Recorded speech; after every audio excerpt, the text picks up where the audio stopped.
Diceraikan karena dituduh mandul. Aku memamerkan bayi lucuku di depan mereka, membuktikan siapa yang sebenarnya bermasalah. Sebelum kita mulai lebih lanjut, yuk, tekan tombol suka, serta tombol subscribe agar tidak ketinggalan kisah menarik lainnya. Dan jangan lupa absen asal kota Bapak Ibu di kolom komentar. Semoga rezeki kita semua dilancarkan, kesehatan kita diberkahi, dan keluarga kita selalu harmonis dalam lindungannya. Amin. Setiap pagi di rumah mewah itu selalu terasa dingin, bukan karena pendingin udara, tapi karena hati yang membeku. Aku, Kirana, sering duduk sendirian di meja makan panjang, menatap piring sarapan yang tak pernah habis. 5 tahun pernikahan seharusnya diwarnai tawa, bukan hening yang menusuk. Dulu aku kira menikah dengan Satria, pria mapan dari keluarga terpandang, akan membawa kebahagiaan. Ternyata, itu hanya membawa kesunyian yang diselimuti kemewahan. Masalah utamanya sederhana saja, tetapi dampaknya menghancurkan. Belum ada anak. Dan di mata Ibu Rosa, mertuaku, hal itu adalah dosa terbesar yang tak terampunkan. Ibu Rosa adalah tipe wanita sosialitas senior, yang memandang keturunan sebagai aset paling berharga, layaknya saham di perusahaan. Bayangkan, aku ini menantu tunggal, yang diharapkan segera memberikan penerus kekayaan dan nama besar keluarga Wiryawan. Tetapi, nyatanya aku tak kunjung hamil. Tekanan itu tidak datang dengan bentakan, melainkan dengan tatapan dan kalimat sindiran yang jauh lebih menyakitkan.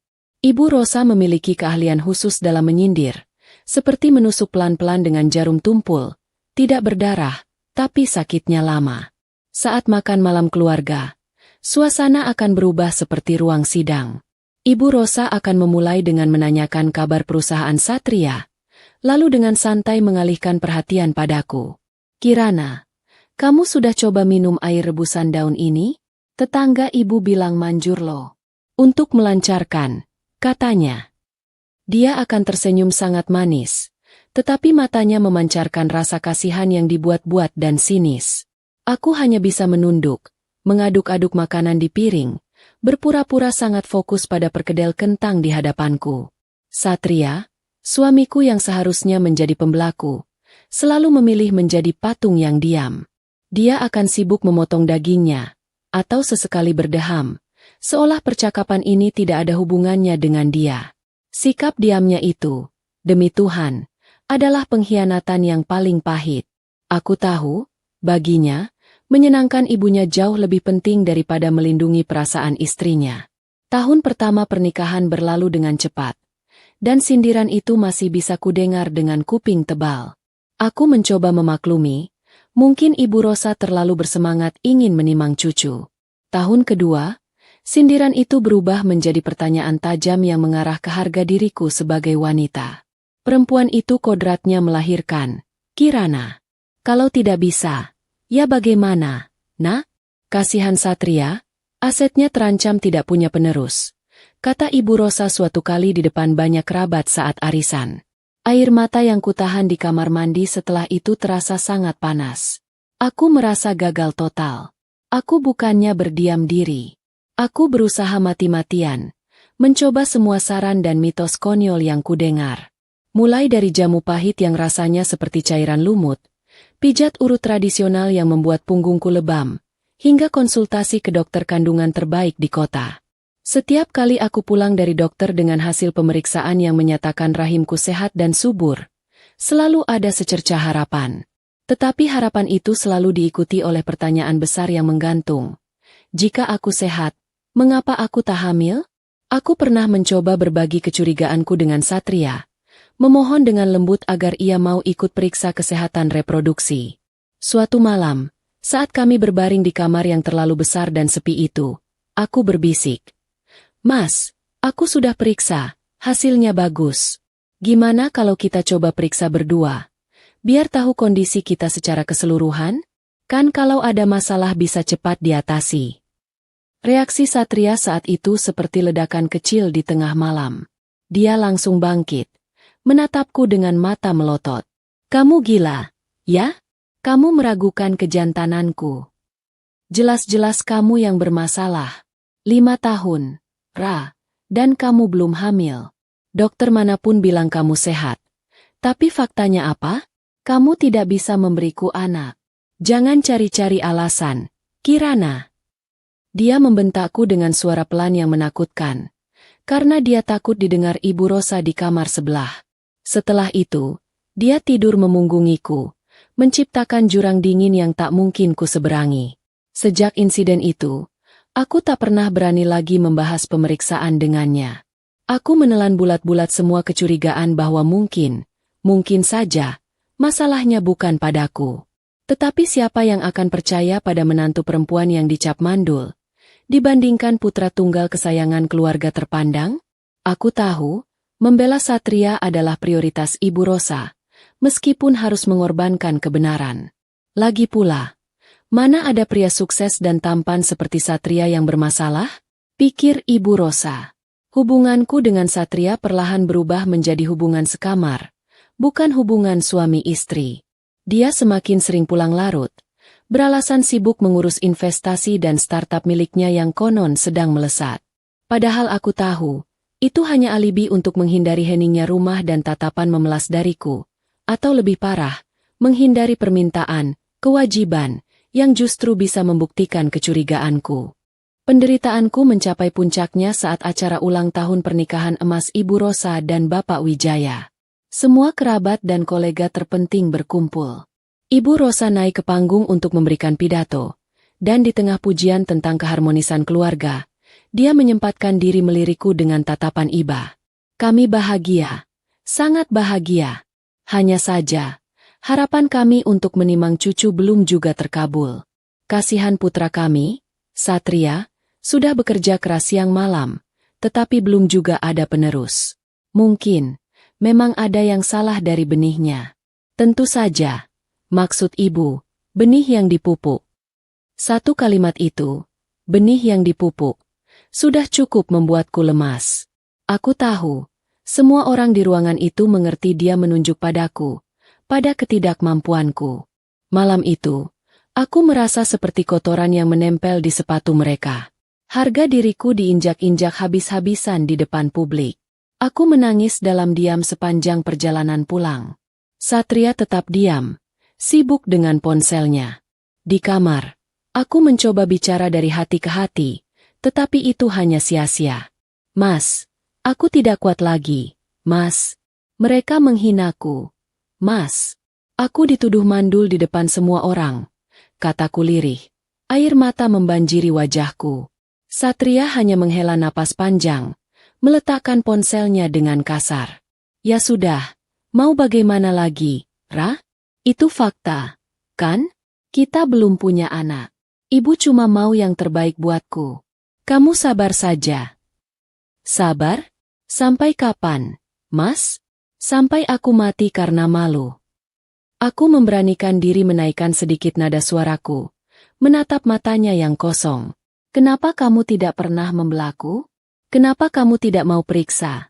Mas, aku yakin, ada yang disembunyikan dariku. Satria tertawa kecil, tawa yang menusuk hingga ke ulu hati. Sudah kubilang, jangan gila, jangan merusak nama baikku dan keluarga. Aku sibuk, Ra. Kalau kamu memang tidak kuat, ya sudah, cari jalan keluarmu sendiri. Jangan membuat hidupku semakin susah. Kalimat terakhir Satria, cari jalan keluarmu sendiri, adalah palu godam terakhir yang merobohkan dinding pertahananku. Aku menyadari, pria di hadapanku ini bukan lagi suami yang kucintai, melainkan pengecut yang rela mengorbankanku demi ego dan kenyamanan ibunya. Aku tahu, saat itu, sudah waktunya aku pergi. Bukan karena aku mandul, tetapi karena aku lelah diperlakukan seperti barang rusak. Keputusan cerai itu tidak sulit lagi kuraih. Aku yang mengajukan gugatan, membuat Ibu Rosa terkejut dan sempat menuduhku drama. Tetapi aku sudah mantap. Proses perceraian berjalan cepat. Di pengadilan, Satria hanya diam, tampak lega. Ibu Rosa menatapku dengan tatapan kemenangan, seolah dia baru saja memenangkan lotre berhadiah putra tunggalnya. Pergi sana, Kirana. Semoga kamu bahagia. Meskipun itu mustahil, karena kamu mandul. Bisik Ibu Rosa padaku saat aku berjalan keluar dari ruang sidang. Aku tidak menjawab, hanya tersenyum tipis. Senyum yang penuh janji pada diriku sendiri bahwa aku akan bahagia, dan kelak, mereka akan tahu bahwa hinaan mereka adalah kesalahan terbesar yang pernah mereka lakukan. 3 bulan setelah perceraian, aku berdiri di depan jendela studio apartemen baruku, menatap hiruk-pikuk kota yang baru. Aku meninggalkan semua kemewahan yang dulu kurasakan sesak. Aku hanya membawa bekal keahlianku di bidang desain grafis, beberapa pakaian, dan luka hati yang masih menganga. Aku sudah bukan Kirana, istri Satria Wiryawan, lagi. Aku adalah Kirana, perempuan yang harus memulai segalanya dari nol. Aku tahu, aku harus kuat, bukan untuk membalas dendam, tetapi untuk membuktikan pada diriku sendiri bahwa aku berharga. Setiap helaan napas yang kuambil adalah tekad.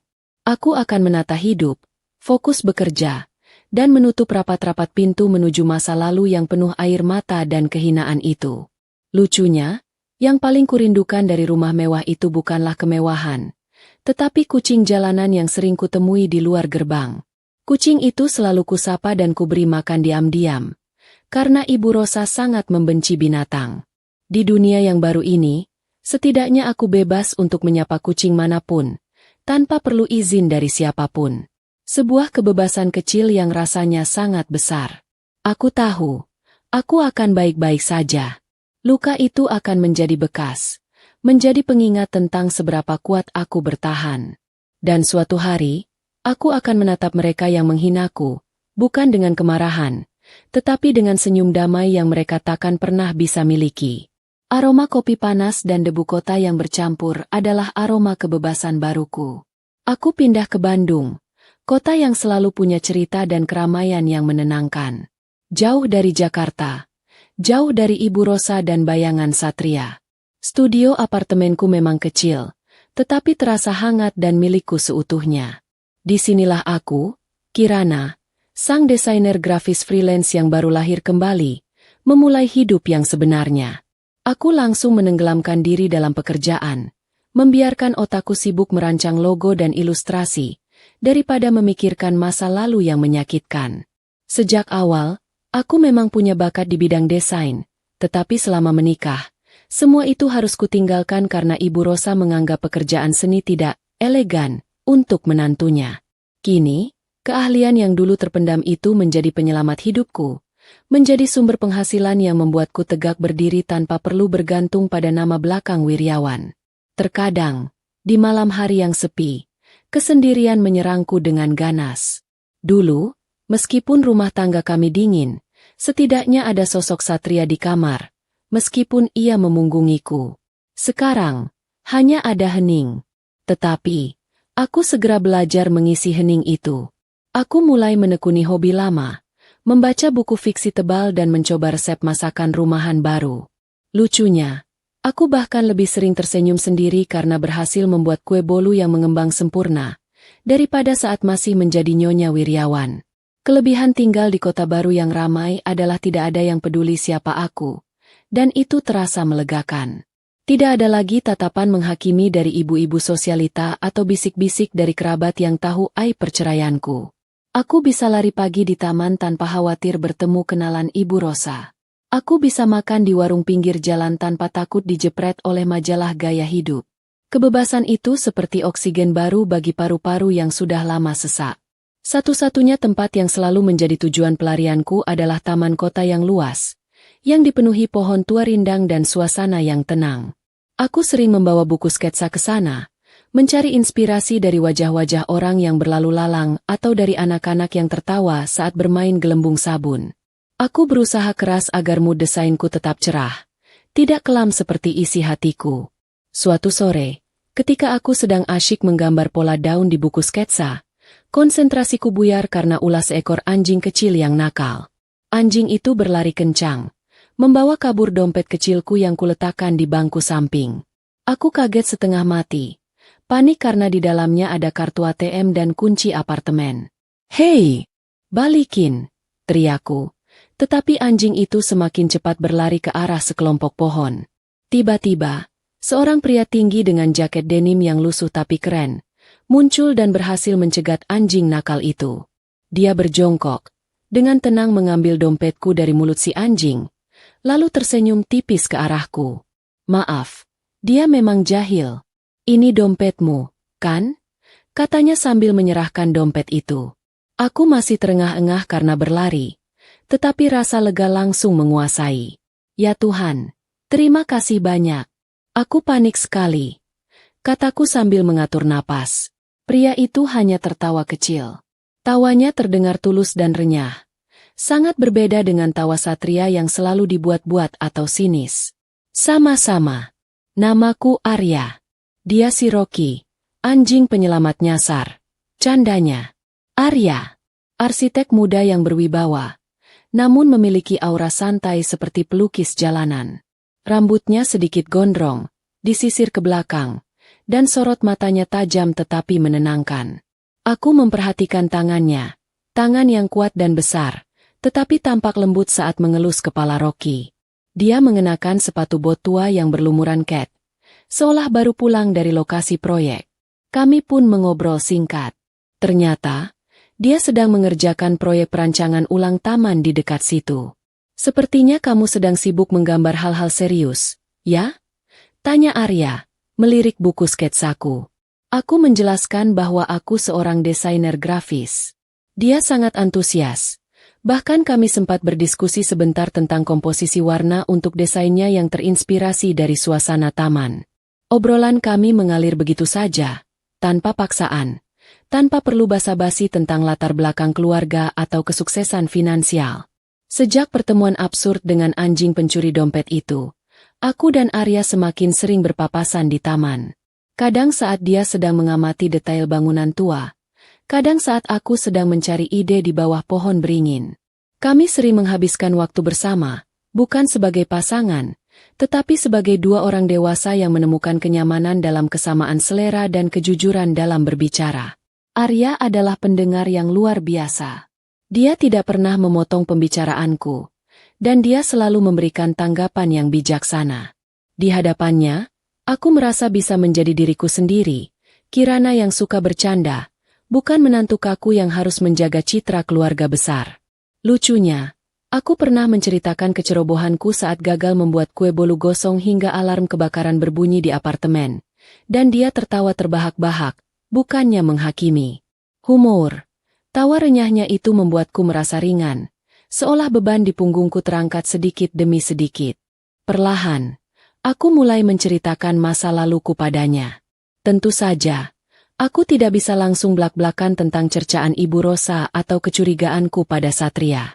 Aku mulai dari cerita tentang perceraian, tentang rasa sakit karena kegagalan berumah tangga. Arya mendengarkan dengan penuh empati. Tatapannya tidak pernah berubah menjadi rasa kasihan yang menjijikan, apalagi menghakimi. Semua orang punya masa lalu, Kirana. Yang penting, kamu tidak membiarkan masa lalu itu menentukan nilai dirimu hari ini, katanya suatu sore, saat kami berbagi kopi. Kata-katanya sederhana, tetapi langsung menyentuh ke inti permasalahan. Kamu wanita yang kuat, berani memulai lagi. Itu sudah lebih dari cukup. Dukungan Arya begitu tulus. Jauh berbeda dari Satria yang hanya sibuk dengan dirinya sendiri. Arya tidak pernah memaksaku, tidak pernah mendesakku, bahkan tidak pernah membahas status jandaku. Dia melihat Kirana yang sekarang, Kirana yang bersemangat dalam pekerjaannya dan tulus dalam berteman. Perlahan, hatiku yang beku mulai menghangat oleh kehadiran dan ketulusan Arya. Satu hal yang paling kusukai dari Arya, dia benar-benar menghargaiku. Dia tidak pernah merendahkan pekerjaanku. Justru ia sering memujiku dan membantuku mencari proyek-proyek desain arsitektur yang besar. Dia membawaku keluar dari studio apartemen, menunjukkan padaku betapa indahnya hidup di luar sana, jauh dari bayangan penderitaan dan kebohongan. Beberapa bulan berlalu, dan perasaanku padanya semakin dalam. Aku merasa aman dan nyaman di dekat Arya. Dia adalah tempat berlindung yang tak pernah kuduga akan kutemukan. Aku tahu, aku tidak bisa menipu diriku sendiri lagi. Aku mencintai Arya. Suatu malam, Di sebuah kafe kecil dengan cahaya temaram dan alunan musik jazz yang menenangkan, Arya dengan hati-hati menyatakan perasaannya. Kirana, aku tahu kamu sudah melalui banyak hal. Aku tidak akan memaksamu, tetapi aku ingin kamu tahu, aku menyayangimu. Aku ingin berada di sisimu, bukan hanya sebagai teman, tetapi sebagai pasangan yang akan mendukungmu seumur hidup. Mendengar itu, aku merasakan getaran yang sangat nyata, getaran yang sudah lama tak kurasakan, bukan karena ketakutan, melainkan karena kebahagiaan. Air mata haru yang kutahan langsung tumpah. Kali ini, air mata itu terasa manis. Aku mengangguk, tanpa perlu berpikir panjang. Ya, aku mau. Langkahku selanjutnya tidak lagi diliputi keraguan. Aku tidak lagi takut akan kegagalan masa lalu. Bersama Arya, aku merasa memiliki keberanian yang baru. Kehadiran Arya telah membuktikan bahwa aku pantas dicintai, dan aku pantas bahagia, tanpa perlu bergantung pada persetujuan siapapun, apalagi persetujuan Ibu Rosa. Hubunganku dengan Arya adalah bukti nyata bahwa Tuhan telah mengganti kepahitan masa laluku dengan anugerah yang jauh lebih baik. Kami berdua berjanji untuk membangun rumah tangga yang didasari kejujuran, dukungan, dan cinta yang tulus. Itu adalah janji yang tak pernah kudapatkan dari Satria. Pernikahanku dengan Arya sangat sederhana, tetapi sungguh hikmat dan penuh makna. Kami sepakat untuk tidak membuat pesta mewah yang hanya bertujuan pamer atau menyenangkan pihak lain. Kami hanya mengundang keluarga inti dan beberapa sahabat terdekat. Lokasinya pun sederhana, di sebuah taman terbuka yang dirancang sendiri oleh Arya, mencerminkan ketenangan dan keindahan alami. Di hari itu, aku merasa sangat utuh dan damai, jauh berbeda dari pernikahan pertamaku yang terasa seperti pertunjukan yang kaku. Mengenakan gaun putih sederhana yang kurancang sendiri, aku menatap Arya yang berdiri di hadapanku dengan setelan rapi, senyumnya tulus dan menenangkan. Arya menggenggam tanganku dengan kehangatan yang meyakinkan, bukan hanya sentuhan formalitas semata. Yang paling penting, aku disambut hangat oleh keluarga Arya, yang sangat mencintaiku tanpa syarat. Orang tua Arya, yang kupanggil Bapak Bima dan Ibu Sari, adalah sosok yang lembut dan bersahaja. Mereka menerima status jandaku tanpa pandang bulu, bahkan Ibu Sari sering memelukku dan berbisik, "Kamu sudah seperti putri kami sendiri, Nak. Sudah cukup kamu merasakan sakit." Perlakuan mereka adalah penyembuh batin yang selama ini kucari. Kontras total dengan perlakuan Ibu Rosa yang selalu penuh tuntutan. Arya menjadi suami yang sempurna, melampaui segala ekspektasi. Dia adalah pria yang selalu menghargai ruang dan pekerjaanku. Dia tidak pernah memintaku meninggalkan profesi desain grafis. Justru, dia bangga dan sering memamerkan karyaku kepada teman-temannya.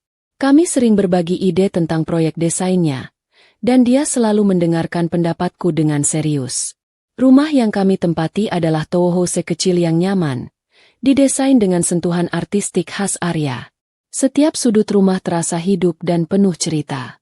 Rumah itu tidak semegah rumah Satria, tetapi di dalamnya ada tawa, kejujuran, dan aroma masakan yang sering kami masak berdua. Setelah pulang kerja, Arya akan langsung meletakkan tasnya dan membantuku di dapur, atau sekadar berbagi cerita tentang hari yang baru kami lalui. Setelah beberapa bulan menikah, meskipun hidup kami sudah sangat bahagia, ada satu hal yang terus mengganjal di hatiku, keinginan untuk membuktikan diriku seutuhnya. Aku tahu, aku tidak perlu membuktikan apapun kepada Ibu Rosa dan Satria, tetapi aku ingin membuktikan kepada diriku sendiri, dan kepada Arya, bahwa aku memang mampu memberikan keturunan. Aku ingin melihat senyum Arya sebagai seorang ayah. Suatu malam, saat kami sedang bersantai di sofa, aku memberanikan diri membuka percakapan serius itu. "Mas Arya," panggilku lembut, menyandarkan kepala di bahunya. Aku ingin kita mencoba program kehamilan. Aku ingin punya anak denganmu." Arya menoleh, mengusap rambutku dengan lembut, dan tersenyum tulus. "Tentu, sayang. Kalau itu yang kamu mau, aku siap. Tapi ingat, kita jalani ini tanpa beban, ya. Kalaupun Tuhan belum mengizinkan, itu tidak akan mengubah sedikitpun perasaanku padamu. Kamu dan kebahagiaanmu adalah yang utama bagiku." Kata-kata Arya yang menenangkan itu langsung menghapus sisa-sisa rasa takut dan cemas yang selama ini kupendam. Sungguh, dia adalah sosok yang sangat berbeda dari Satria, yang selalu menjadikan isu anak sebagai alat untuk menyalahkanku. Arya justru menjadikannya sebagai janji dan perjalanan yang kami hadapi bersama. Keesokan harinya, Arya langsung mengatur jadwal konsultasi dengan seorang dokter kandungan senior, rekan kerjanya di rumah sakit besar. Sikap proaktifnya ini membuatku merasa sangat didukung. Arya berkata, "Kita periksa bersama, Kirana. Bukan hanya kamu. Karena punya anak itu tanggung jawab berdua, bukan hanya dari sisi perempuan." Aku menjalani serangkaian pemeriksaan dengan hati yang berdebar-debar. Ada sedikit rasa takut. Takut jika vonis Ibu Rosa dulu benar. Tetapi setiap kali rasa cemas itu datang, Arya selalu menggenggam tanganku dan meyakinkanku bahwa hasil apapun tidak akan mengubah cinta mereka. Seminggu kemudian, kami kembali ke klinik untuk mengambil hasil pemeriksaan. Dokter kandungan itu tersenyum lebar saat menatapku. "Selamat, Bu Kirana. Rahim Anda sangat sehat, rahim Anda subur, tidak ada masalah sedikit pun pada kesehatan reproduksi Anda." Mendengar vonis itu, air mataku langsung tumpah. Air mata lega yang tak terbendung. Aku menoleh pada Arya, yang juga tersenyum haru sambil memelukku erat. "Sudah kubilang, kamu wanita yang luar biasa," bisiknya. Aku tahu, ini adalah pembuktian ilmiah pertama yang menghapus stigma, mandul, yang dulu melekat padaku. Setelah giliranku selesai, Arya pun menjalani pemeriksaan yang serupa. Meskipun dia seorang dokter arsitek, dia sangat patuh pada prosedur medis demi memastikan kondisi terbaik.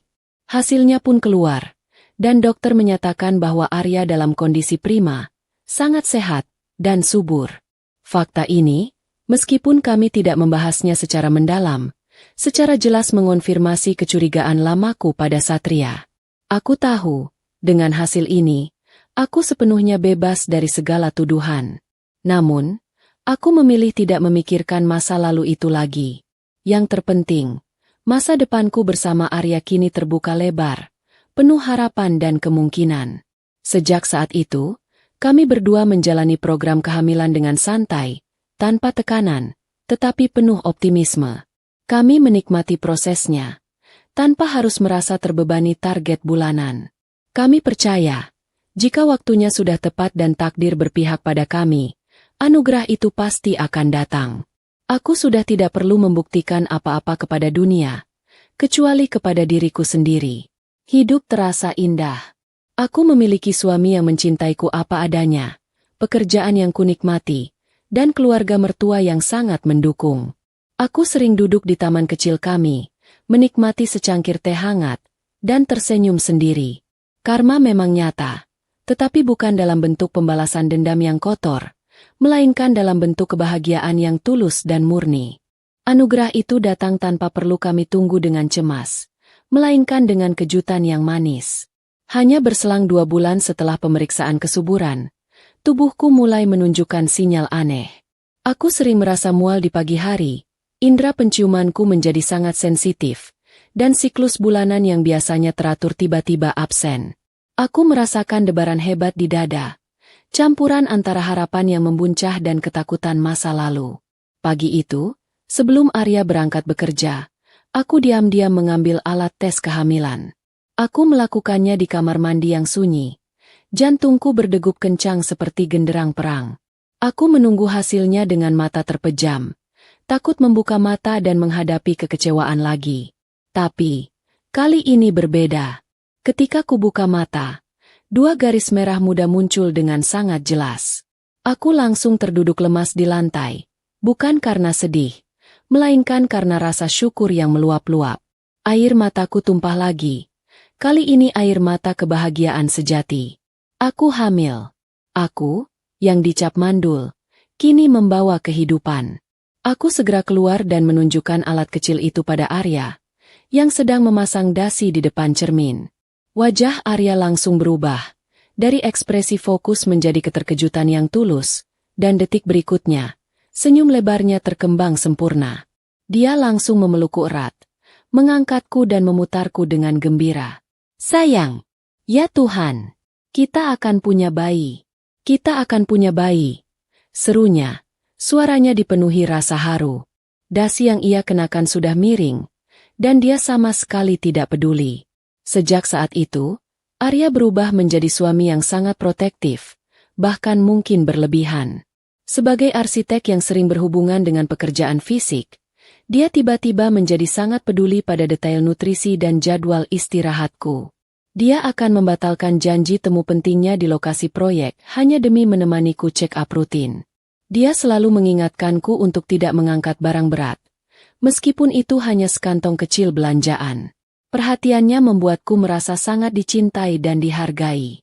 Di rumah, suasananya berubah total, dipenuhi dengan antisipasi dan tawa. Arya mulai membuat rencana desain kamar bayi dengan detail luar biasa. Bahkan dia sudah mulai mencari-cari buku tentang menjadi orang tua baru. Lucunya, Arya yang biasanya cuek dengan hal-hal kecil, kini bisa menghabiskan waktu berjam-jam memilih warna cat yang paling aman untuk dinding kamar bayi. Humor. Melihat tingkahnya yang berubah drastis dari arsitek serius menjadi calon ayah yang panik sekaligus antusias, membuatku tak henti-hentinya tertawa. Keluarga Arya juga sangat gembira menyambut kabar ini. Ibu Sari sering meneleponku, memberikan tips tentang kehamilan dan mengirimkan makanan sehat. Mereka sungguh-sungguh membuatku merasa sebagai bagian yang sangat berharga dari keluarga. Aku merasa aman, tidak ada lagi rasa cemas akan tuntutan, hanya ada cinta dan dukungan. Kehamilan ini terasa sangat ajaib, sebuah periode yang benar-benar berbeda dari masa-masa pernikahanku dulu. Dulu, setiap bulan adalah siklus harapan dan kekecewaan. Kini, setiap hari adalah keajaiban yang tumbuh di dalam rahimku. Aku merasa menjadi wanita yang utuh, bukan karena aku hamil, tetapi karena aku dicintai dan dihargai seutuhnya oleh pasanganku. 9 bulan penantian itu akhirnya mencapai puncaknya di suatu pagi yang cerah. Aku merasakan kontraksi pertama, dan Arya yang sudah siaga penuh langsung membawaku ke rumah sakit. Di ruang bersalin, Arya berdiri tegak di sampingku, menggenggam tanganku erat. Dia menjadi pilar kekuatanku, menenangkan dan menyemangatiku di tengah rasa sakit. Lalu, terdengarlah tangisan pertama, tangisan yang mengubah duniaku selamanya. Seorang bayi perempuan mungil, dengan kulit bersih dan rambut hitam lebat, lahir ke dunia. Arya langsung menangis terharu, mencium keningku dan berbisik, "Kamu hebat, sayang. Terima kasih."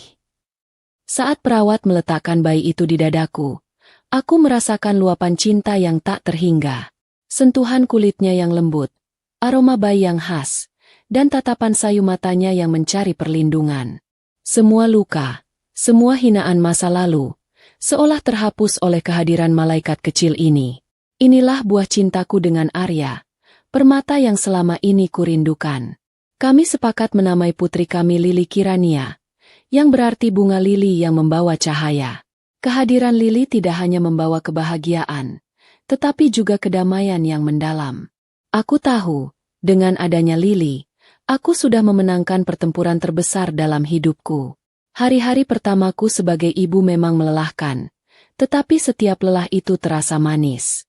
Arya menjadi ayah yang sangat sigap dan bertanggung jawab. Dia tidak ragu bangun tengah malam untuk mengganti popok atau menenangkan Lili yang rewel. Melihat Arya menggendong Lili dengan penuh kelembutan, hatiku terasa hangat. Aku sering memandangi wajah Lili yang tertidur pulas, dan aku teringat lagi pada masa lalu. Aku teringat pada hinaan Ibu Rosa, pada kebisuan Satria. Dulu, mereka menuduhku tidak berguna, mandul. Sekarang, aku memiliki putri yang lucu dan sehat, didampingi suami yang bertanggung jawab. Aku tidak lagi perlu membuktikan apa-apa. Kebahagiaan ini sudah menjadi bukti terbaik dari segalanya. Aku tahu, takdir telah membawaku pergi dari rumah yang dingin dan kebohongan, menuju kehangatan dan kejujuran. Tuhan memang adil. Dia tidak membiarkanku tenggelam dalam kesedihan. Dia mengangkatku, memberiku Arya, dan kini memberiku Lili. Dunia kami kini berputar pada sumbu kecil bernama Lili, dan hari-hari terasa seperti melodi yang indah. Putri kami tumbuh menjadi bayi yang sehat, ceria, dan sangat menggemaskan. Wajahnya perpaduan sempurna antara ketenangan Arya dan senyumku yang kini lebih sering hadir. Aku merasa menjadi wanita yang utuh, dipenuhi cinta tanpa syarat dari suami dan anak. Aku sering berpikir, mungkin inilah takdir yang memang harus kulewati. Penderitaan panjang, untuk mencapai kebahagiaan yang jauh lebih otentik. Meskipun aku sudah memutus total semua komunikasi dengan masa laluku, terkadang, takdir punya cara sendiri untuk menjemputmu. Aku tahu, lingkungan pertemanan dan sosialita di Jakarta sangat kecil. Meskipun aku sudah pindah ke Bandung, kabar tentang pernikahan dan kehidupanku yang baru pasti menyebar, meskipun samar-samar. Aku yakin, Ibu Rosa dan Satria pasti mendengar kabar burung itu, sekecil apapun. Aku tidak pernah mencari tahu kabar mereka, bukan karena aku dendam, tetapi karena aku sudah tidak peduli. Memikirkan mereka hanya akan mengotori suasana hatiku yang sudah bersih. Kini fokusku adalah membuat bubur tim yang paling enak untuk Lili dan membantu Arya dengan desain interior rumah kliennya. Namun, suatu sore, saat aku sedang asyik bermain dengan Lili di taman kompleks perumahan kami, sebuah mobil mewah melintas dan berhenti tak jauh dari kami. Jantungku berdebar sesaat. Aku mengenali mobil itu. Mobil yang sama yang dulu sering menjemputku saat aku masih menjadi menantu keluarga Wiryawan. Dari mobil itu, keluarlah sosok yang sangat familiar. Wanita dengan dagu terangkat dan tatapan angkuh yang khas, Ibu Rosa. Dia tidak datang sendirian. Di sebelahnya berdiri Sheila, istri baru Satria. Sheila adalah wanita yang dulu sering kudengar berbisik-bisik sinis tentang ketidakmampuanku di belakang Ibu Rosa. Ibu Rosa dan Sheila rupanya sedang menghadiri acara di kompleks ini dan tidak sengaja melihatku. Matanya langsung tertuju padaku. Lalu turun ke bangku bayi di mana Lili sedang duduk tenang sambil mengunyah mainan gigitan. Ekspresi di wajah Ibu Rosa langsung berubah. Dari angkuh menjadi kaget tak percaya. Aku tidak menghindar. Aku berdiri tegak, membalas tatapannya dengan senyum yang ramah, tetapi di dalamnya tersimpan ketenangan sejati. Aku sudah bukan Kirana yang dulu bisa dia injak-injak dengan sindiran. Aku adalah ibu dari Lili dan istri dari Arya. Kirana. Suara Ibu Rosa terdengar serak, seolah dia baru saja melihat hantu di sore hari. Sheila yang berada di sebelahnya ikut terkejut. Matanya menyipit, menilaiku dari ujung rambut hingga ujung kaki. Selamat sore, Bu Rosa. Sapaku, nadaku sangat sopan, seperti dulu, tetapi tanpa ada rasa takut sedikit pun. Aku dengan santai mengangkat Lili dari bangku bayinya. Lili, yang mengenakan gaun merah muda lucu, langsung tersenyum lebar dan melambai-lambaikan tangannya. Mata Ibu Rosa dan Sheila terpaku pada Lili. Bayi cantik, montok, dan sehat yang kini ada dalam pelukanku. Bayi yang seharusnya mustahil kumiliki, menurut vonis mereka. Mereka pasti bertanya-tanya, bagaimana bisa wanita yang mereka cap mandul, kini menggendong bayi selucu itu? Sheila, yang ku ketahui sudah setahun lebih menikah dengan Satria dan belum memiliki anak, tampak jelas lebih tertekan. Tatapannya pada Lili bercampur antara rasa penasaran, kekaguman, dan kecurigaan. Babai siapa ini, Kirana? Tanya Ibu Rosa, berusaha mengembalikan nada wibawanya, tetapi suaranya bergetar. Dia mendekat, mencoba mengintip Lili. Aku tertawa kecil, tawa yang tulus. Aku memeluk Lili erat, membiarkan pipi kami bersentuhan. Bayi saya, Bu Rosa. Kenalkan, ini Lili Kirania. Dia baru 9 bulan. Jawabku santai. Kedua wanita itu terdiam. Tinggi. Mereka saling pandang, seolah mencari jawaban atas kebingungan ini. Oh, kamu mengadopsi? Tanya Sheila, mencoba menyembunyikan nada meremehkan dalam suaranya. Aku tersenyum lebih lebar. Senyum yang penuh rahasia dan kemenangan. Tidak, Sheila. Lili putri kandung saya. Buah hati pernikahan saya dengan suami saya, Arya. Kami tidak perlu mengadopsi. Tuhan begitu baik. Tidak lama setelah saya menikah, saya langsung diberikan anugerah ini. Aku sengaja menekankan kata-kata, suami saya, Arya, dan langsung diberikan anugerah. Aku tahu, ini adalah tusukan halus yang telak. Aku tidak perlu berteriak. Kebahagiaanku dan Lily sudah menjadi pembalasan paling elegan. Ibu Rosa kini tampak pucat. Dia mulai tampak kehabisan kata-kata, yang mana adalah hal yang sangat langka. Otaknya pasti sedang memutar kembali semua hinaan yang pernah ia lontarkan padaku. Semua label, mandul, yang ia tempelkan. Sementara di hadapannya, aku, wanita yang ia hina, berdiri sehat dengan bayi lucu yang lahir dari rahimku sendiri. Sheila masih menatapku dengan curiga. Aku tahu, di kepalanya pasti sedang terjadi perbandingan sengit. Dia yang kini menjadi Nyonya Satria Wiryawan belum kunjung hamil, sementara aku, si mantan istri yang dicampakkan, kini sudah menimang bayi. Suami saya sangat bahagia, Bu Rosa. Kami berdua sangat bersyukur karena ternyata kami sama-sama sehat dan subur. Kataku lagi-lagi menyematkan kata-kata, sama-sama subur, dengan nada yang sangat ramah. Aku bisa melihat mata Ibu Rosa langsung memerah menahan amarah dan malu. Sindiran itu telak menusuk ke jantung masalah. Satria, aku merasa sudah cukup. Aku telah menunjukkan kebahagiaanku. Aku telah membuktikan diri. Aku tidak perlu menunggu reaksi mereka lebih lanjut. Maaf, Bu Rosa, Sheila. Saya harus segera pulang. Lily sudah waktunya tidur siang. Kataku sopan. Aku membungkuk sedikit sebagai tanda hormat. Lalu dengan langkah ringan dan kepala tegak, aku menggendong Lily menjauh dari mereka.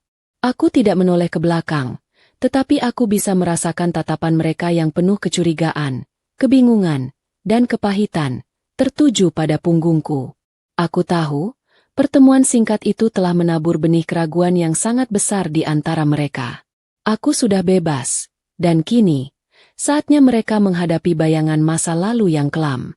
Pertemuan singkat di taman itu bukanlah sekadar perjumpaan, melainkan guncangan hebat bagi keluarga Wiryawan. Aku tahu, senyum dan kalimat santai yang kuucapkan tentang sama-sama subur telah menancapkan kecurigaan akut di benak Sheila dan menciptakan badai penyesalan serta rasa malu yang luar biasa bagi Ibu Rosa. Di mobil dalam perjalanan pulang, Sheila tidak berkata apa-apa, tetapi keheningannya jauh lebih mencekam daripada teriakan. Mata Sheila terus menatap kosong keluar jendela. Pikirannya pasti dipenuhi bayangan Lily yang lucu dan ucapan Kirana yang penuh makna. Bagaimana mungkin wanita yang dicap mandul, diceraikan karena tidak mampu memberi anak, kini dengan mudah memiliki bayi yang sehat? Sementara dia, istri sah Satria selama setahun lebih, tak kunjung menunjukkan tanda-tanda kehamilan. Setibanya di rumah, suasana langsung meledak, bukan karena emosi meluap, melainkan karena kecurigaan dingin yang membara. Satria yang baru pulang dari kantor kebingungan mendapati Ibu Rosa duduk di sofa dengan wajah pucat pasi dan Sheila berdiri tegang di ambang pintu kamar. "Mas, aku mau bicara," kata Sheila, suaranya datar, tanpa kehangatan yang biasa ia tunjukkan. Dia menatap Satria dengan mata penuh selidik.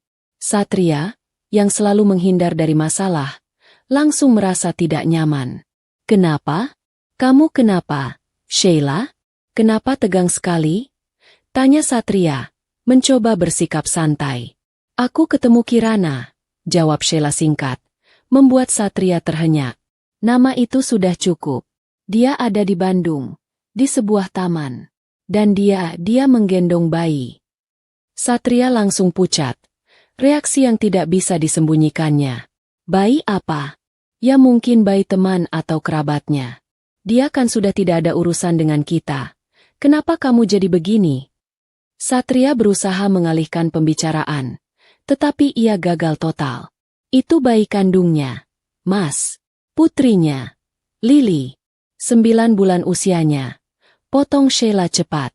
Dan dia bilang, dia bisa punya bayi dengan mudah, karena dia menikah dengan pria yang sama-sama subur. Kalimat itu menghantam Satria seperti palu godam. Dia menoleh ke arah ibunya yang hanya diam, menunduk di sofa. Satria tahu, ibunya pasti sudah menceritakan seluruh drama hinaan masa lalu. "Apa maksudmu, Sheila? Jangan menuduh sembarangan," teriak Satria, defensif dan panik. Dia tahu, satu-satunya cara menutupi kebenaran adalah dengan amarah. "Menuduh? Satria, kita sudah menikah setahun lebih. Aku sudah mencoba berbagai cara, Tetapi tidak ada hasilnya. Sekarang, wanita yang kamu cap mandul itu tiba-tiba punya bayi lucu. Itu tidak masuk akal. Mata Sheila berkaca-kaca, tetapi dia menahan tangisnya, menggantinya dengan nada menuntut. Aku juga ingin punya anak, Mas. Aku juga dihina ibu setiap hari. Kenapa kamu tidak mau periksa ke dokter? Kenapa kamu selalu menolak? Buktikan, Mas. Buktikan kalau kamu memang pria yang sempurna. Sheila meledak. Semua frustrasi yang ia pendam karena tekanan Ibu Rosa kini terarah pada Satria. Ibu Rosa, yang tadinya diam, kini menyela dengan suara parau. Bima, apa yang dikatakan Kirana itu benar? Kenapa kamu tidak pernah mau periksa? Dulu Kirana sampai memohon-mohon. Kenapa kamu tidak pernah mau dengar? Ibu Rosa menatap Satria dengan tatapan terluka yang luar biasa. Keraguan dan ketakutan bahwa putranya adalah sumber masalah kini menghantuinya. Satria benar-benar terjepit. Rahasia yang ia kubur dalam-dalam selama bertahun-tahun kini terancam terbongkar. Dia selalu berpikir, kebohongan ini akan aman, karena dia bisa menyalahkan Kirana, dan kini bisa menyalahkan Sheila yang memang punya riwayat POS, sindrom ovarium polikistik, ringan. Pertengkaran itu menjadi awal retaknya rumah tangga Satria yang kedua. Sheila menjadi dingin, menjaga jarak, dan menolak tidur seranjang. Dia tidak lagi meminta, melainkan menuntut. Setiap percakapan, setiap tatapan, selalu berakhir dengan pertanyaan tentang pemeriksaan kesuburan. Kalau kamu memang sehat, Mas, kenapa takut? Kalau kamu membuktikan sehat, semua keraguanku hilang. Kalau kamu tidak mau, itu artinya kamu menyembunyikan sesuatu, tantang Sheila suatu malam. Kata-kata itu sangat menusuk, karena itu adalah kebenaran yang tidak bisa ia hindari. Hidup Satria berubah menjadi neraka. Di kantor, dia tidak bisa berkonsentrasi. Di rumah, dia harus menghadapi tatapan dingin Sheila dan tatapan penuh selidik dari Ibu Rosa. Ibu Rosa, yang dulu selalu membelanya, kini menjadi orang pertama yang meragukannya. Terkadang, Satria hanya bisa duduk di sudut kamar, merenungi nasibnya. Bayangan Kirana yang tersenyum bahagia sambil menggendong Lili terus menghantuinya. Kontras dengan kehidupan rumah tangganya yang penuh kecurigaan dan kebohongan. Dia mulai menyesal. Bukan karena telah menceraikan Kirana, tetapi karena kebohongan itu kini berbalik menghancurkannya. Dia tahu, dia tidak bisa lari lagi. Ancaman Sheila untuk meninggalkannya jika dia tidak membuktikan diri terasa sangat nyata. Dan kini, Ibu Rosa juga berada di pihak Sheila. Satria merasa sendirian, terpojok, dan takut setengah mati jika kebenaran tentang ketidakmampuannya terungkap ke publik. Akhirnya, setelah berminggu-minggu didera tekanan dan malam tanpa tidur, Satria menyerah. Dia tahu, dia harus menghadapi kebenaran itu, meskipun harus mengorbankan sisa harga dirinya.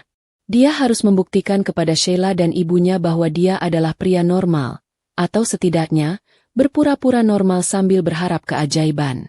Satria menghubungi rumah sakit terkemuka di Jakarta. Bukan untuk mendapatkan penanganan, melainkan untuk menjalani pemeriksaan kesuburan yang dulu ia tolak mentah-mentah dari Kirana. Dia melangkah ke sana dengan perasaan seperti seorang pesakitan yang akan menghadapi hukuman mati. Dia tahu, hasil itu mungkin akan menghancurkan segalanya. Dengan langkah gontai dan kepala tertunduk, Satria tiba di klinik fertilitas, tempat yang paling ia hindari selama 5 tahun terakhir. Ia merasa seperti menyusuri lorong panjang menuju tiang gantungan. Rasa malu, takut, dan cemas bercampur menjadi satu. Dulu, ia selalu menuding Kirana. Kini, ia sendiri yang harus menjalani prosedur yang sama. Ia datang sendirian, karena ia melarang Sheila menemaninya.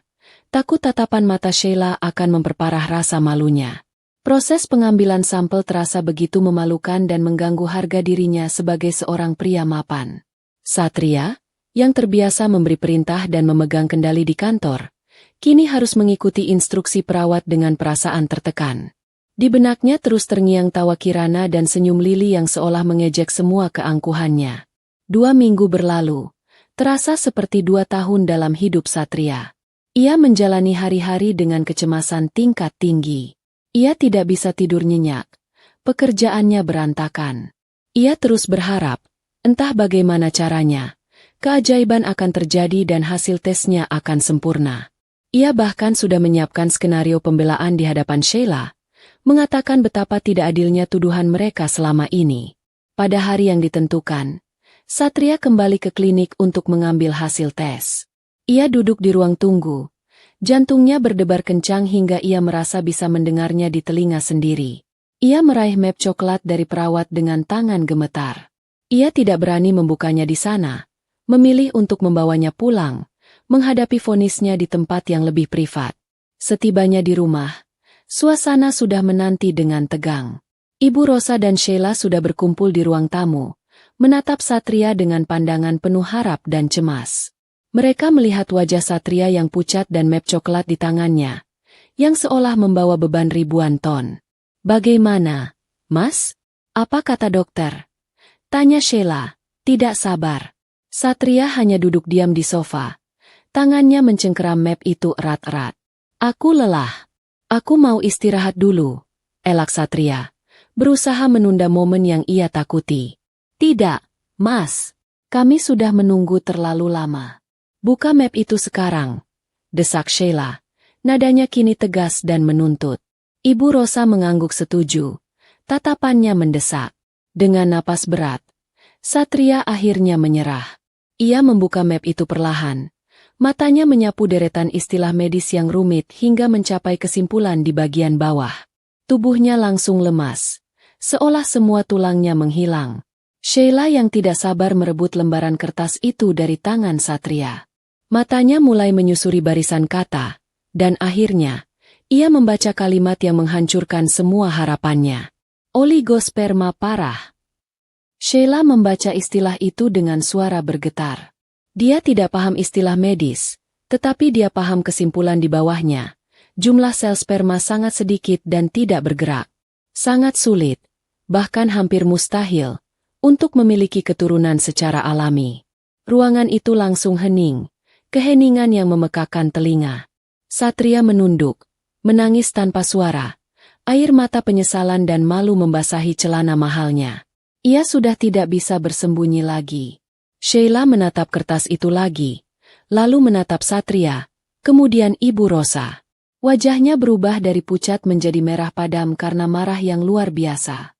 Jadi selama ini kamu tahu, Mas?" tanyanya, suaranya tercekat. "Kamu tahu ada masalah di dirimu, tetapi kamu menceraikan Kirana, menghinanya mandul, dan membiarkan aku hidup dalam kebohongan ini." Amukan Sheila meledak. Jauh lebih hebat daripada yang pernah dibayangkan Satria. Dia melemparkan map itu ke wajah Satria. "Kamu pembohong. Kamu pengecut. Kamu menghancurkan hidupku. Impianku punya anak hancur karena kebohonganmu." Ia histeris. Isak tangisnya memenuhi rumah. Ibu Rosa, yang sudah membaca hasil tes itu dengan mata nanar, terduduk lemas di sofa. Tangannya gemetar. Wajahnya dipenuhi rasa syok dan penyesalan yang mendalam. Kebenaran yang selama ini ia hindari, kini menghantamnya tanpa ampun. Jadi, bukan Kirana, bukan menantunya yang malang, melainkan putranya sendiri, Satria, yang ia banggakan, yang menjadi sumber masalah. "Satria, kamu tega membiarkan ibu menghina Kirana habis-habisan? Kamu tega menuduh dia, padahal kamu tahu yang bermasalah adalah kamu." Ibu Rosa berteriak. Suaranya dipenuhi rasa bersalah yang tak terperi. "Kamu putra macam apa, Satria? Demi menjaga egomu, kamu korbankan Kirana. Kamu korbankan nama baik ibu. Kamu mempermalukan keluarga kita." Ibu Rosa memukul-mukul dada Satria dengan tangannya yang keriput, meluapkan semua amarah, malu, dan penyesalan yang ia pendam. Ia merasa menjadi orang paling bodoh dan paling jahat di dunia. Semua kesombongan dan keangkuhan yang ia miliki hancur berkeping-keping. Di tengah kekacauan itu, Sheila mengambil keputusan bulat. Dia mengambil koper di kamarnya, tanpa menoleh pada Satria yang terseduh-seduh. "Aku tidak bisa lagi, Mas. Aku tidak bisa hidup dengan pembohong dan pengecut sepertimu. Aku gugat cerai." Selamat tinggal, kata Sheila. Suaranya penuh kebencian yang dingin. Sheila melangkah keluar dari rumah itu, meninggalkan Satria dan Ibu Rosa yang kini hanya bisa saling meratapi nasib. Satria yang hancur karena kebohongannya terungkap, dan Ibu Rosa yang tenggelam dalam penyesalan atas dosa-dosanya terhadap Kirana. Rumah mewah itu kini dipenuhi oleh keheningan yang menyakitkan, dan bau keputusasaan yang pekat. Karma telah datang, dan kali ini, ia menagih utangnya dengan harga yang sangat mahal. Di sudut kota yang berbeda, jauh dari badai kehancuran keluarga Wiryawan, kehidupan kami justru semakin bersinar dan damai. Putri kecilku, Lily, kini menginjak usia 1 tahun. Dia sudah mulai belajar berjalan dengan langkah-langkah lucu yang goyah dan celotehan bayi yang menggemaskan. Rumah kami selalu dipenuhi tawa dan aroma bubur bayi yang segar. Aku telah berubah total. Kirana yang dulu rapuh dan mudah menangis, kini adalah seorang ibu yang tegar dan penuh percaya diri. Menjadi ibu telah memberiku kekuatan yang tak terduga. Ditambah lagi, Arya adalah ayah yang luar biasa. Dia sering pulang kerja lebih cepat hanya untuk bisa bermain sebentar dengan Lily sebelum si kecil tidur. Arya dan aku semakin sukses dalam pekerjaan kami. Klien-klien desain grafisku semakin banyak, dan proyek arsitektur Arya juga semakin besar. Kami bekerja keras, bukan untuk pamer, melainkan untuk membangun masa depan yang aman dan bahagia bagi Lily. Kami membeli rumah yang lebih besar, dengan taman belakang yang luas tempat Lily bisa bermain dan Arya bisa menanam bunga-bunga kesukaanku. Keluarga Arya, terutama Ibu Sari dan Bapak Bima, semakin menyayangiku. Mereka sering datang berkunjung, memanjakan Lily habis-habisan dengan hadiah dan perhatian. Aku merasa sangat beruntung, dikelilingi oleh cinta dan dukungan yang tulus. Aku sering berpikir, ini adalah kompensasi terindah dari Tuhan atas penderitaan yang kualami dulu. Satu hal yang tidak pernah kubah adalah menjauhkan diri dari gosip dan kabar tentang Satria dan Ibu Rosa. Aku sudah menutup pintu masa lalu rapat-rapat. Aku tidak ingin tahu, karena kebahagiaanku tidak bergantung pada seberapa buruk nasib mereka. Namun, di dunia yang serba terhubung ini, kabar baik, atau kabar yang mengejutkan, selalu menemukan jalannya. Suatu sore, aku sedang asyik mendesain logo baru di laptop sambil mengawasi Lily yang asyik bermain balok. Tiba-tiba ponselku berdering. Itu Santi, teman lamaku saat kuliah yang juga dulu sering berkumpul dengan kelompok sosialita Jakarta. Ran, apa kabar? Aku dengar kamu sudah punya bayi lucu banget. Ya? Selamat ya. Sapa Santi dengan nada ceria. Kami mengobrol santai tentang pekerjaan dan kehidupan masing-masing. Namun, tak lama kemudian, Santi mulai berbisik-bisik. Ran, aku dengar kabar buruk banget dari Jakarta tentang mantan suamimu. Katanya, nadanya berubah hati-hati. Aku hanya diam, menunggu Santi melanjutkan. Jujur, ada sedikit rasa penasaran, tetapi aku berusaha menahannya. Katanya, Satria cerai lagi sama Sheila. Prosesnya cepat dan heboh. Kabarnya, Sheila yang gugat. Dan yang paling parah, usaha startup Satria juga lagi gonjang-ganjing. Banyak investor yang cabut, jelas Santi. Dan ibunya Satria, Bu Rosa, katanya sekarang jadi sering sakit-sakitan. Syok berat. Mereka sekarang kayaknya lagi susah banget. Ran. Aku mendengarkan cerita Santi tanpa ada ekspresi kemenangan di wajahku. Tidak ada rasa puas. Tidak ada kegembiraan. Yang ada hanyalah perasaan netral. Mungkin sedikit rasa iba, tetapi itu saja. Aku tahu, apa yang terjadi pada mereka adalah konsekuensi langsung dari kebohongan dan keangkuhan yang mereka tanam selama ini. Setelah menutup telepon, aku meletakkan ponsel dan menatap Lily yang sedang tertawa riang. Tawa polosnya itu, senyumnya yang tanpa dosa, adalah obat terbaik untuk semua kepahitan. Aku memeluk Lily erat-erat, menghirup aroma rambutnya yang wangi. Malam itu, saat Arya pulang, aku menceritakan semua yang kudengar dari Santi. Arya mendengarkan dengan saksama, lalu ia hanya menghela napas panjang. Setiap perbuatan ada pertanggungjawabannya. Kirana, kata Arya lembut, sambil memelukku. Kita tidak perlu ikut campur atau memikirkannya. Yang penting, kita fokus pada kebahagiaan kita, Pada Lily, kebahagiaanmu, kesuksesanmu sekarang, itu adalah karma baik yang kamu terima. Itu adalah bukti bahwa kamu benar, dan mereka salah. Aku mengangguk, menyandarkan kepala di dadanya. Kata-kata Arya sangat menenangkan. Rasa vindikasi yang kurasakan kini bukanlah hasrat untuk membalas, melainkan sebuah penegasan bahwa aku memang berharga dan pantas bahagia. Aku telah menemukan surga yang sesungguhnya, dalam pelukan suami yang tulus, dan di tengah tawa putriku yang lucu. Masa lalu biarlah menjadi pelajaran yang berharga. Luka itu sudah sembuh total, tergantikan oleh cinta yang tak ternilai harganya. Aku tidak lagi perlu membuktikan apa-apa kepada dunia. Aku sudah menang.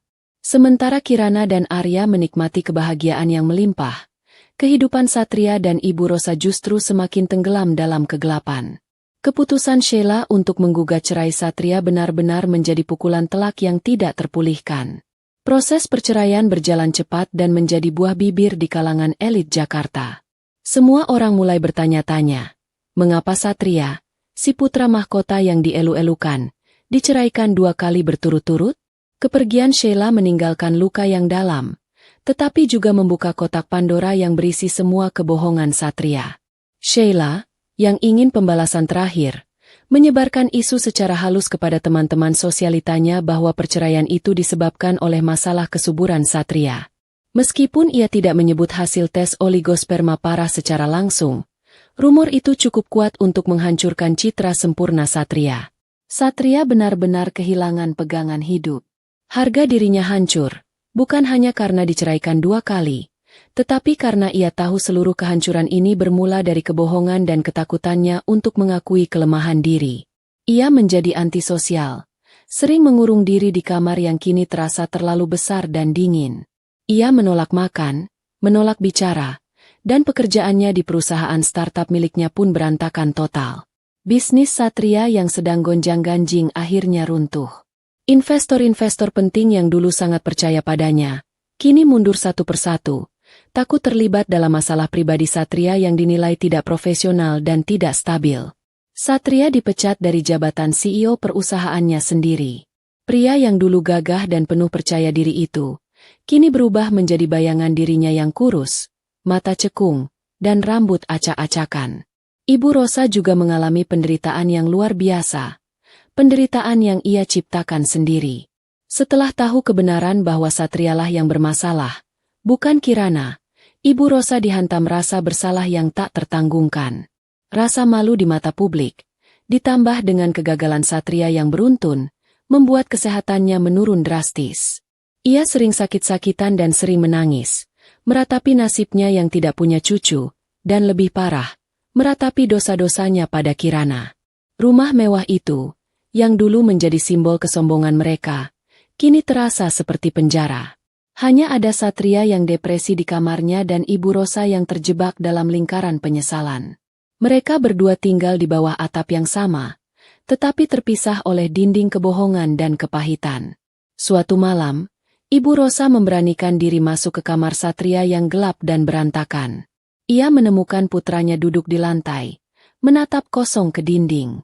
Bau tak sedap menguar dari kamar itu. "Satria, kamu harus bangkit. Jangan begini terus," teriak Ibu Rosa.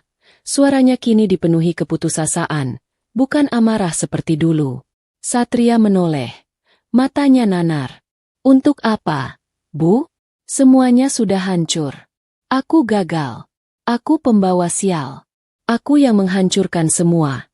Lirihnya, suaranya serak. "Seharusnya aku dengarkan Kirana. Seharusnya aku jujur. Seharusnya aku tidak menceraikannya." Mendengar Satria menyebut nama Kirana dengan penyesalan, hati Ibu Rosa mencelos. Air matanya tumpah.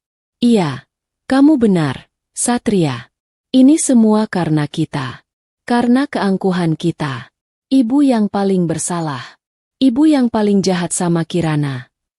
Ibu Rosa ingin sekali meminta maaf pada Kirana, ingin sekali memperbaiki kesalahan masa lalunya, tetapi ia tahu itu sudah terlambat. Ia pernah mencoba menghubungi Kirana melalui beberapa kenalan, tetapi Kirana seolah menghilang di telan bumi. Kirana sudah benar-benar menutup akses ke masa lalu yang menyakitkan. Penyesalan Ibu Rosa semakin dalam ketika ia mendengar kabar dari teman-temannya yang tidak sengaja melihat foto-foto Kirana di media sosial. Foto-foto Kirana tersenyum bahagia bersama Arya dan Lily, bayi cantiknya. Mereka melihat kehidupan Kirana yang bersinar, kontras dengan kegelapan yang melingkupi keluarga Wiryawan. Ibu Rosa sering merenung, betapa ironisnya takdir. Ia dulu menuding Kirana mandul, tetapi kini, Kirana justru dianugerahi bayi lucu, sementara putranya terbukti tidak mampu memberikan keturunan dan dicampakkan 2 kali. Semua kesombongan dan keangkuhan itu kini berbalik menjadi karma yang sangat pahit. Satria dan Ibu Rosa kini hidup dalam lingkaran setan yang tak berkesudahan. Satria tenggelam dalam depresi dan penyesalan, sementara Ibu Rosa terjebak antara meratapi nasib putranya dan menanggung beban penyesalan atas perlakuan kejamnya terhadap menantu yang tidak bersalah.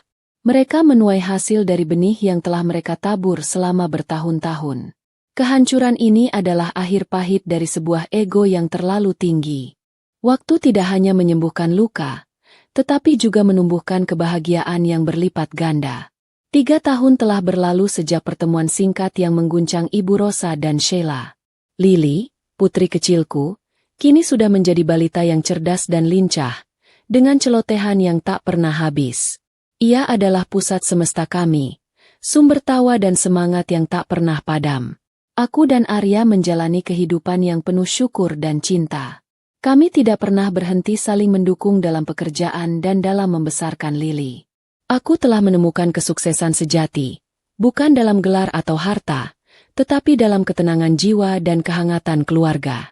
Arya sering mengatakan, kita tidak butuh dunia untuk tahu kita bahagia, Kirana. Cukup kita berdua yang tahu, itu sudah cukup.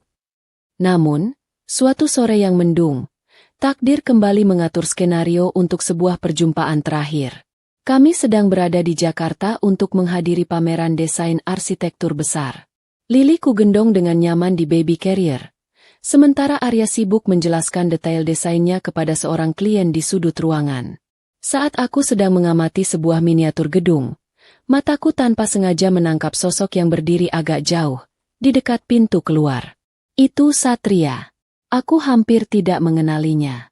Pria yang dulu gagah, tampan, dan penuh percaya diri itu kini terlihat kurus, dengan bahu melorot, dan pakaiannya tampak biasa saja, tidak lagi mahal dan necis seperti dulu. Sorot matanya kosong dan lelah, seolah semua semangat hidupnya telah hilang. Ia tampak berdiri sendiri, hanya menatap pameran tanpa minat. Tiba-tiba, Satria mengangkat pandangannya, dan mata kami bertemu. Ada jeda panjang, hening yang terasa menusuk di tengah keramaian. Ekspresi Satria langsung berubah, dari kekosongan menjadi keterkejutan yang nyata, diikuti oleh semburat rasa malu yang tak bisa ia sembunyikan. Aku tidak menghindar, aku tetap berdiri tegak. Lily, yang kugendong di dada, menoleh dan tersenyum lebar ke arah Satria. Senyum polos khas balita yang tidak tahu apa-apa. Satria menatap Lily lama sekali. Tatapannya dipenuhi campuran rasa sakit, penyesalan, dan mungkin sedikit kekaguman. Dia menatap putriku, yang seharusnya menjadi anaknya, yang merupakan bukti nyata bahwa aku tidak pernah mandul, dan bahwa kebohongan dirinya telah menghancurkan hidup kami berdua. Lalu, pandangannya beralih padaku. Aku tidak perlu mengatakan apa-apa. Tatapanku sudah cukup menjelaskan segalanya. Aku tidak marah, tidak dendam. Aku hanya menunjukkan ketenangan dan kebahagiaan sejati. Aku menunjukkan bahwa aku telah move on, dan aku jauh lebih baik. Satria mencoba mendekat, seolah ingin mengatakan sesuatu, mungkin permintaan maaf yang terlambat. Tetapi sebelum ia mencapai langkah kedua, Arya berjalan mendekat ke sisiku, merangkul bahuku dengan hangat sambil tersenyum ke arah Satria. Maaf, Kirana. Aku harus kembali ke klien sebentar lagi. Lily sudah mulai rewel, ya? Kata Arya lembut, tanpa menyadari sepenuhnya siapa pria di hadapan kami. Satria melihat interaksi kami. Ia melihat bagaimana Arya memelukku, bagaimana Arya mencintai Lily. Ia melihat sosok ayah dan suami yang bertanggung jawab, yang dulu gagal ia berikan padaku. Kehadiran Arya, senyum hangatnya, Dan pelukan nyamannya sudah menjadi dinding tak kasat mata yang tak mungkin bisa ditembus Satria. Wajah Satria langsung memucat. Ia sadar, tidak ada tempat lagi baginya di kehidupan baruku. Aku tersenyum tipis ke arah Satria. Senyum itu bukan senyum kemenangan, melainkan senyum damai yang datang dari hati yang sudah utuh. Itu adalah perpisahan terakhir. Aku ingin dia tahu bahwa aku baik-baik saja, dan aku telah menemukan segalanya. Iya, Mas. Sebentar lagi, jawabku kepada Arya. Lalu aku menarik napas panjang. Aku membalikan badan dan berjalan pergi, menggenggam tangan Arya, dan mencium puncak kepala Lili. Aku tidak menoleh ke belakang, tetapi aku tahu, Satria masih berdiri di sana, menatap kami yang berjalan menjauh. Ia ditinggalkan dengan penyesalan, dengan kegagalan, dan dengan kehancuran yang ia ciptakan sendiri. Di luar gedung pameran, di bawah langit yang cerah, Arya dan aku berbagi pelukan erat. "Kenapa tadi kamu diam saja, sayang?" tanya Arya, mengelus pipiku. Aku hanya tersenyum. Tidak ada yang perlu diucapkan lagi, Mas. Semuanya sudah selesai. Aku sudah benar-benar bebas. Bisikku. Aku menatap Lili yang kini tertawa riang, memegang bunga kecil yang baru saja dipetik Arya. Bagiku, Lili adalah pembalasanku yang paling manis. Anugerah yang membuktikan bahwa aku adalah wanita yang berharga dan subur, dan bahwa aku pantas mendapatkan cinta sejati. Masa lalu adalah pelajaran, masa kini adalah kebahagiaan, dan masa depan adalah milik kami. Dan di hati Kirana, tidak ada lagi ruang untuk kepahitan, hanya ada cinta dan rasa syukur yang tak terhingga.